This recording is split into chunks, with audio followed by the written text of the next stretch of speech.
Welcome to GeenieCast, where today's inspiring minds nurture you with their ideas for personal development and growth. On today's episode, we have Vanessa K. Luca, who is an advisory board member of Genie, and she's also the former editor-in-chief of Essence, and she's up to some other great things as well. That's right. Yes. Yeah, some exciting things are coming down the pike, actually starting tomorrow. Absolutely. So why don't we, before we make that announcement about tomorrow, let's like back up a little bit and talk about your, was it 20-year career in journalism and writing, and let's start at the very beginning of that. You know, when did you start? How did you get your start? So actually, I was a career changer. I started out in retail, and I did that for about 7 years, and then I decided that it just wasn't the right fit for me. So I went back to school. I went to NYU as a summer publishing institute.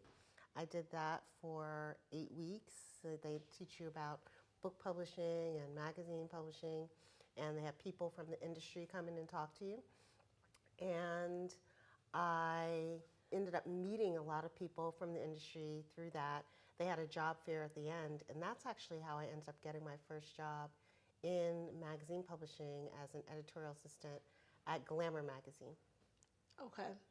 And how many titles have you worked in from Glamour magazine to Essence? So I was at Glamour for about 3 years, then I took a break. I went back to school again to Columbia Grad School of Journalism for a year, then worked at Life magazine for a number of years, and then started at Essence. And I was at Essence for almost 15 years, yeah. Okay. What did you notice? Well, since you started at Glamour and Life sort of earlier in your career, is there anything that you noticed between those three different titles? No, I mean, each one served a different purpose in my head, let's put it that way. So Glamour was a great experience because it wasn't just a women's lifestyle publication. I mean, they covered everything. They covered politics, they covered issues, they covered, finance and a whole slew of different things other than just fashion and beauty. So I felt like that was a great training ground. And then when I worked at Life, why I wanted to go to Life was I wanted to be able to write about things other than fashion and beauty. I wanted to be able to get thrown into any kind of situation and be able to report on it. And that's what I got out of Life magazine. I got an opportunity to travel, meet people across the country, and report on a lot of different things that I otherwise probably wouldn't have gotten an opportunity to do. But taking all that experience and all of that knowledge and learning, I really did want to eventually end up at Essence because I felt that it was a great space it's for us. So I wanted to be a part of that in some way, shape, or form. So eventually found my way there. Mm. Yeah. So what year did you get at Essence? When did you arrive at Essence? 2000. Okay, 2000. Yeah. So you saw Essence growing up, I would imagine, in the 80s, 90s, and then you landed there in 2000. What was your perspective as a young person looking at Essence? Oh, everybody, like everybody that I know, was in love with Susan Taylor, inspired by her, wanting to be able to get a chance to meet her and just to be kind of in her presence. She really was the lifeblood of the brand at that time. And it was important to me, once I started at Essence, to be able to learn from people like Susan, who is still very much involved, and the other editors-in-chiefs and executive editors who were there at the time, just about the brand and how to speak to our audience and how to show appreciation and uplift our audience and celebrate what we do. That was a critical piece of my learning kind of as I was going through all these different stages at Essence. What was your insight about the Black woman audience, the Black women's audience before starting at Essence, and then over the years? How did that develop? Well, I mean, I guess it was kind of the same thing before and then once I joined there, just this idea that our audience is always so underestimated. The things that we care about as Black women are often underestimated. That we're not given credit for being as thought-provoking and thoughtful and intellectual as we are. And so being a part of Essence gave me an opportunity to prove that wrong, to put the lie to that myth, right? And to showcase new voices and new points of view and new perspectives that otherwise may not necessarily have gotten the shine or the due or the platform that they deserved. And was the editor-in-chief position always the position that you wanted? Was that like from the go, you were like, this is what I'm working my way toward? No, initially I just wanted to be a part of, the Essence brand. I wasn't really thinking about what those next couple of steps would be. But the longer I was there, the more I thought that it could be possible that I could be an editor-in-chief. And I actually tried out for the position a couple of times and didn't make it the first 2 times. And the third time was a charm. Okay. Tell us about that. What was that? What's the process like to even try out for the position? You basically, it was like what they call it, like a bake-off. I mean, it was a lot of different people all vying for the position, all presenting and proposing different ways that they saw what their vision was of the brand and what that should, how that would be executed, right? And so you had to literally put together a magazine prototype, and depending on who the decision makers were, that's how you ended up with either you got the thumbs up or the not right now. Do you remember your first 2 prototypes? I do. I absolutely do. And thank God for technology, because honestly, the way that I would do it now today would be totally different than then. It was more kind of cut and paste and like a scrapbook. Now it would be a totally different kind of thing. Yeah. But what was like your vision, or do you feel like the deciding factor for the other 2 was around vision, execution? Like, why do you think you didn't get it the first 2 times before you? I think honestly I wasn't quite ready for the role in different ways. And I had to kind of be honest with myself. And the first time I tried out, really, I didn't think I was going to get it. I just wanted to throw my hat into the ring so that I would get more visibility, and so I would be on people's radar. That really was the truth of it. The second time, I really did want the role, and I think I just didn't present a vision that they were looking for at that particular time. And then the third time, which is when I actually got it, I did the same thing. I created my own magazine, but I had a much clearer sense of what I wanted that to be because I had been at Essence for so long. I understood the brand inside and out. I understood the audience. I'd worked in almost every single department at the magazine. So I had a clear understanding of what the audience wanted to see and how I could deliver that to them. Yeah. What did you learn about disappointment in those 2 moments, those 2 times before? Disappointment doesn't last forever. I learned that, you just have to be patient sometimes. Sometimes what's for you isn't right there in that moment, no matter how much you may want it to be in that moment. It may not come in that particular moment. But if it's something that you believe is for you, then you just keep trying and you keep persevering and you're resilient about it. And I didn't give up. I really truly felt that at some point that job was going to be, was going to be mine. Mm-hmm. Yeah. Is there, oftentimes working within an organization, in order to get things through and move forward in a company, you have to get buy-in, you got to get support, sponsors, mentors. So what was the role? Like, how did you think about like the politics around getting you to that level within the organization? Well, I definitely had an incredible sponsor within the organization. Essence, at a certain point, became not not privately owned, but a part of Time Inc., which no longer exists now. But at the time, Essence became a part of Time Inc., and there was an editorial director there. Her name was Isolde Motley, and she was actually my editor-in-chief when I was at Life.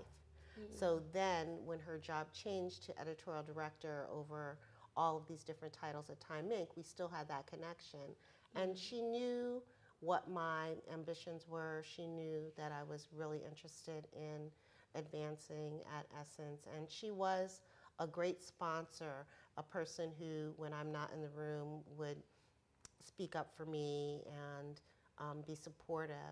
And that's really, that's a key piece, and it taught me that you don't always have to have a sponsor that looks like you, or that comes from your background, or you don't. We just bonded around the idea of just good journalism and good work and a good work ethic. And I think she appreciated what I wanted to bring to the table. So like these like pesky performance evaluations that you get throughout your career, what is one thing that you feel like someone gave you on the evaluation, like a negative thing that you actually felt like rang true? Like you're like, this is a negative thing, but what they're saying is true, and this is something that I'm going to work on. Okay. Well, this same person that I was talking about earlier, who was a sponsor, also told me at a certain point in my career, she's like, you're never going to be a star in terms of writing, in terms of being like, a top level writer. And that stung a lot. It was hurtful to hear. It was like, oh, yes, that punch in the stomach. But at the same time, I thought about, well, what are my strong suits? Right. And what my strong suit was editing and understanding how to work with writers and understanding how to keep people's voice intact and tell a story well, with the help of some good line editing. And eventually I got over that stinging, and I realized that editors are in a position to be real decision makers. They're the ones who are kind of like the last line of defense, and that I would have an opportunity to be more influential in ways that I hadn't thought about before, when my goal was just being a good writer. Interesting. Yeah. So do you feel like she actually led you down the path of editing, or was that you figured that out once she gave you that feedback? Well, once she gave me that feedback, but I had been hearing that from other people. I heard that when I was at Columbia J School. Like, I heard that from a couple of my teachers, that they were always encouraging me to think about editing. And for some reason, I had that tunnel vision. It's like, no, that's not what I want to do. I want to be a writer. That's all I want to do. And then eventually that shifted. I started really thinking about where the true power lies, and the power really was centered in the editing. Yeah, so that's when I decided, okay, let me make this shift. Let me not fight it anymore. You know? Why did power interest you?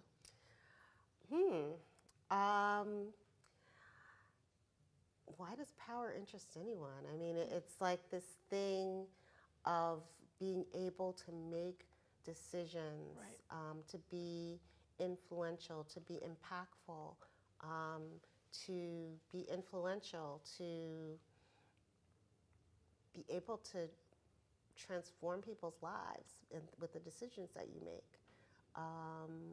all of that was extraordinarily appealing to me, not power for power's sake, but power for how it would be able to leverage that to help other people. And then in terms of like your leadership, how would you describe your leadership style once you got into that role? I think my leadership style is really collaborative. I like it when, I don't believe surrounding yourself with yes people. I don't believe that that I always have to be right. I think it's great to have that kind of tension sometimes between one idea and another, and helping build on each other is a key piece. I feel that's been really key to my success as an editor, is always being open and being willing to hear other people's points of view. And, with that, I will say that at some point you still have to be kind of like the decision maker, but that openness, I think, gives people the freedom to express themselves, to share their ideas without judgment. And I think that's a critical piece to me as a manager. Did you like read any books about like leadership before taking on the role, or? I mean, I had read some books in the past, but I think I just learned a lot by doing and observing other people in the roles. So you watch how other people are executing things, or how they do it, what their style is like, and you think about, well, if I'm in that position, what would I do? What would that, how would I handle this situation or that situation? And yeah, I think I learned a lot just by doing. And, doing and making mistakes sometimes, and failing sometimes, and experimenting with things, and just seeing what could work, and not being afraid of that. Right. What would you say is like your legacy at Essence as an editor?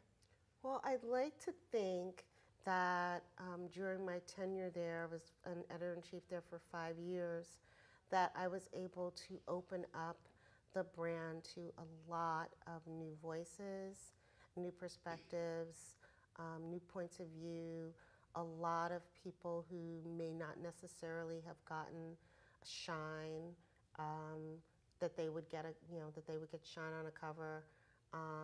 I love the fact that we had Maxine Waters on a cover. I love the fact that we had a cover that had no one on the cover, just said Black Lives Matter, and was focused on that particular moment in our collective history. What was the decision around that? Because that was the first cover where you didn't have any person on the cover, right? That's right. That was the first and only one that, so to date, that was like that. It really was kind of, it was an easy decision. It was a hard decision and an easy decision to make, because everyone was caught up in what was going on at the time, with Michael Brown, with Eric Gardner, just wanting to do something, feel that we're contributing to that conversation in some kind of way. So it made it a lot easier to make that decision, to do that cover. But at the same time, like you said earlier, you needed the buy-in. So I did have to go to some of the executive team at Time Inc. and say to them, this is what we want to do. And I don't know how you feel about that. I don't know if we're going to lose some advertisers who don't want to be attached to this, controversial content. I think only one advertiser dropped out. Everybody else stayed. So sometimes you just have to be fearless in that kind of way, and just put something out there that you know is right for the time and for the moment and for the audience. What was some of the kind of results what happened as a result of that? Was it good selling magazine? We got some. It sold very well, and we also got a lot of attention just for making that bold statement. A lot of people applauded us for, kind of taking that point of, taking a point of it, taking a stand, but also presenting lots of different points of view. And actually, that cover is included in a book that's coming out, I think it's later this year, about some like the most impactful covers. Amazing. Yeah. Congratulations. Thanks. You talked a little bit about a moment ago about advertising, and in today's like media environment, especially with digital, there's almost like there's a more of a fine line between like advertising and content and advertorial, and there's just all these different ways that advertisers participate in media. And what did you think about like the ways in which you navigated advertising in the print environment? Well, sometimes it could be very tough because there would be pressures, real business pressures on the editorial side to maybe focus a little bit more on some manufacturers and others, some vendors, some resources, and at the end of the day, it's like it's all about how do you keep your integrity? Right. How with when you consider yourself a journalistic entity, it's really clear. Well, this is the journalists. The journalism ethics say this, and so you are kind of riding a fine line, but you figure out a way to make it work. I mean, there were definitely times when the business side would say, "Hey, we really need some coverage of this," and we would figure out a way to make it feel organic and seamless. But that was the exception more than the rule. What did you learn about like advertisers and how they viewed Black women as a consumer segment? What was interesting to me is that no matter how much we would talk about the brand loyalty, the key performing indicators, the KPIs that we delivered, the way that our audience was so much more attached to the brand than maybe some others, there was still this feeling sometimes that, well, I can get this audience through InStyle, or I can get this audience through Redbook, or I could get this audience through, other more mainstream publications. And it was hard to convince people otherwise. It's like that. Like I don't have to. It's like if this is the low-hanging fruit, then I should just go with the low-hanging fruit as opposed to putting a little bit more effort in and really showing to us. To me, it felt like, don't you really want to show your dedication to this audience? Don't you really want to demonstrate that you understand this woman and what she stands for? And I think that makes the difference. And some advertisers got it, and got it and like understood it, and some didn't. Were you a part of that Nielsen study with like on Black Girl Magic that was in collaboration with Essence? No, but I'm aware of the study and all the findings. There was nothing in there that surprised me. Let's put it that way. I mean, there was nothing in there that made me think, oh, I've never heard that before. Right. No. I mean, there's so much about Black women that is extraordinary. All of our accomplishments, whether you're talking about education, whether you're talking about our entrepreneurial pursuits, you can go down the line, go down the list. Our activism, our community involvement. There's not any space that Black women occupy where we're not transformative. Mm. in those spaces, and we just don't always get the credit for that. Right. So you left about a year ago now, is that Hmm. right? So tell us about like what you did over this past year. What was it like to leave and what you've been doing? So, it's interesting. I mean, when you have the gift of having some time off, but you've been, really grinding for years and years, for decades, it can be a little disconcerting. You can feel a little kind of like off balance. But what I found is I got some really good advice from some folks whose opinion I value and trust. And one of the first things they said to me is like, you should start looking into being an advisor to some startups, being on an advisory board, because you have a background in communications and in marketing that might be beneficial to some brands. So that's how you and I met, and I'm an advisor to a couple of other brands as well.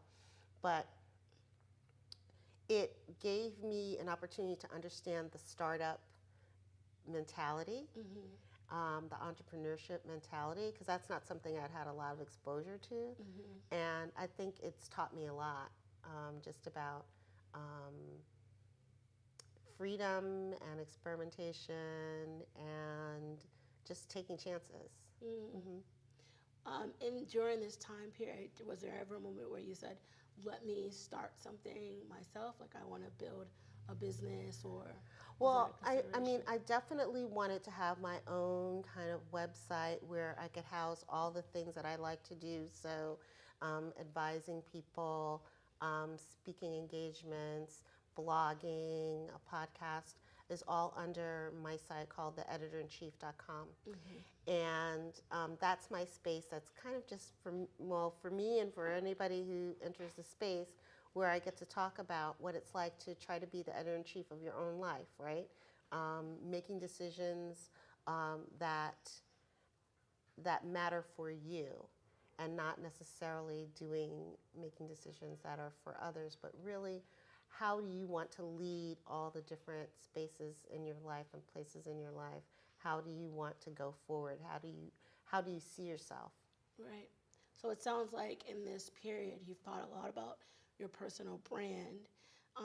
Had you given that much thought while you were in corporations, in entities? Like, The only way I would say that I thought about it was through social media. I mean, mm-hmm. it was very important to me to establish myself as Vanessa K, Luca, on Twitter, on Instagram, Facebook, and all the social media platforms, because I wanted to be interactive with folks, especially with the Essence audience. I wanted people to feel like they could reach out and give their opinions about what we're doing and what they were seeing, and that was really beneficial and rewarding to me.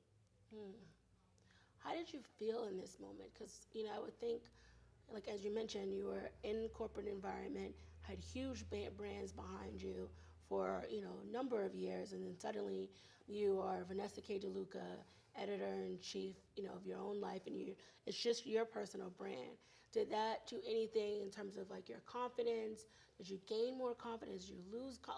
Well, how did you actually feel I, in I, this I moment? mean, to be honest, there are peaks and valleys. There were definitely periods of time where I felt like I'm not exactly sure what my next move is going to be. And then there were other times when I felt like, especially when I was working on the website and collaborating with the designer and really thinking about what I wanted the site to look like and feel, and what are some of the things that I wanted to offer to people, that made me feel like I was taking control Mm. um, of my future. I'm taking control of my life, and making a space for myself that nobody else was going to do for me, right? Right. Yeah, there are definitely periods where I felt like, oh, I don't know what I'm going to do next. I don't know where I'm going to go next. But I always knew I would do something, Mm-hmm. that I would land somewhere my career wasn't at its end. It was just another step on the journey. How did you know that? Just did. I mean, I don't know how to explain it. You know, if there's still work that you want to do and that you want to continue to do, there's nothing to stop you from doing it. There really isn't. I mean, the only thing is in your head. Absolutely. Yeah. So in terms of like what you thought about what you would do for your next role, what occurred to you? Like what were some of the ideas that came Well, I forward? knew it would need to be, you know, with all the challenges around print, I knew that it would need to be something in the online space, you know, so it would be digital first. But I still wanted to be a part of a space that cared about storytelling, good storytelling, not about clickbait, Right. not about, you know, just, Right. you know, that was important to me. So I was kind of seeking out spaces where that could be possible. And in terms of black media, you know, we've seen a dwindling of black media over the last, like, even year, really. So was it a necessity that you work in black media? Was that something that you wanted to do, continue to do?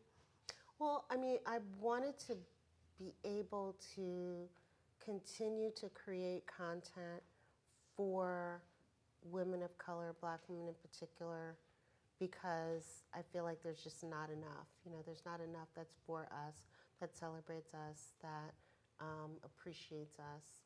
And I was hopeful that I would find a space where that could be possible. And if I could create it for myself, even better. So tell us, did you create it for yourself?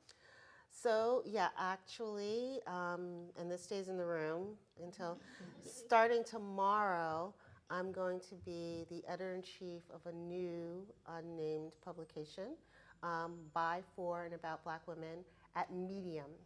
I don't know if you guys are familiar with Medium. Yeah.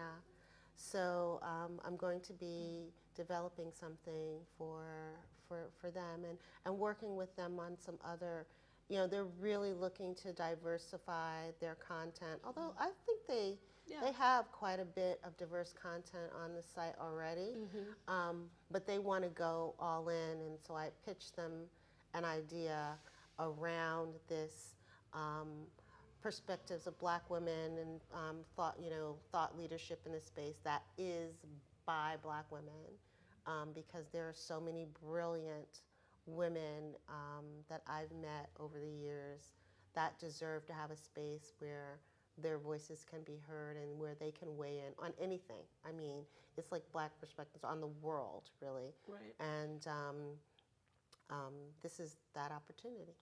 And it sounds like that's pretty like entrepreneurial of you, right? Like to have developed this role, to have pitched it, to have even thought to go to them and say, is this Vanessa of a year ago? Like, would you have thought to create a new role for yourself? No, I learned something from you guys. I definitely learned a lot from from working with startups and being part of the advisory boards. I don't know that I necessarily would have been that bold to take that chance, but it was interesting. The whole idea came around over a breakfast meeting, and just acknowledging that there was this void, that we needed more of this kind of content. Where are we going to find it? Where are you going to see it? And let's create it. Yeah. So, since you did create it from scratch, like it's a role that wasn't there before, how have you thought about like who are you going to report to, and like what is it, like even just the logistics of how it all works? Well, I mean, I definitely know who I'm going to report to. It's Okay. going to be Okay. the VP of editorial. But how we shape what the team is going to look like and who's going to be working on it, and those are all things that we'll get to decide together, collaboratively, and I'm excited about that. I'm excited about the opportunity to start something, really build something from the ground up, and to see it flourish. And I believe that it will flourish. Absolutely. And then in terms of like, you've said it a couple of times that, there's a dearth of content about Black women. So what is not being said? What do you feel like you're not seeing enough of out there? I mean, I think that when you think about, you can take any subject, you can take economics, politics, technology, science, education, history. You can name any subject, and there is a Black woman that has something to say in those spaces that's thought-provoking, that's probably something you haven't heard before or maybe you haven't even considered. There's so many women whose voices deserve to be heard, and they're just not getting the platforms, which is what I like about Medium, is that anybody can contribute. Like anybody can go on the site and just start writing something, and then depending on how much it resonates, it gets lifted up by the people who are consuming the content. And I think that's a very democratic way of creating a space where smart thinking and smart ideas can come from anywhere. So what didn't you have at Essence that you're hoping to now bring to Medium? Well, I wouldn't say that there was anything that I didn't necessarily have at Essence. I think it's just a different space. It's just a different time, a different way of looking at content. And since Medium is all subscriber based, that's an interesting model to me as well. That that really it's sustained by the membership. And that's going to be it'll be interesting to work with them on audience development for our audience, Right. and helping them grow that. That was just going to be my next question. So in terms of how do you think you're going to bring Black women to Medium? Like, what's your vision for that? Well, I mean, I do think that I'm not going to tell you everything. But I do Overarching think vision. Yeah. But I do think that there's an opportunity to utilize social media to bring those conversations into that space and to start engaging people around the content in that way. I think that's a good place to start. Okay. So what is it that this is my last question for you. So what is it that you'd want to see for Black women going into 2020? Wow, that's a big question. I mean, there's so many things that I hope for Black women going into 2020. I mean, I hope that that we get some candidates that really will stand for Black women, that care about the issues that we care about as Black women, as women in general, and Black women in particular. I hope that we get opportunity. I hope that we get opportunity in entrepreneurship, in corporate spaces. I hope that the diversity and inclusion swirl is not just a swirl, but something that we can actually say is helping us to get into greater positions of authority and leadership. I hope that we get to relax and have some fun because we deserve it. And I hope so many things for us that I can't even put it all into like one sentence, but I do see there being a future for us where we're more appreciated, more celebrated, and where we get the kudos we deserve. Absolutely. What is our role in that? Like, as an individual, what's our role? Just supporting one another. I think that's the key piece. There's the scarcity mindset. There's really no place for that. There just isn't. We have too much to lose if we're so focused on that. I think it's where we really win is when we come together collectively and push forward agendas that matter to us. Absolutely. Yeah. Thank you so much, Vanessa. Oh, thank you. Thank Yeah. you. You've been watching GeenieCast with Vanessa K. Luca. We are in Brooklyn at Time Studio, a black hair salon, black-owned hair salon based in Brooklyn, New York. Thank you very much for joining us.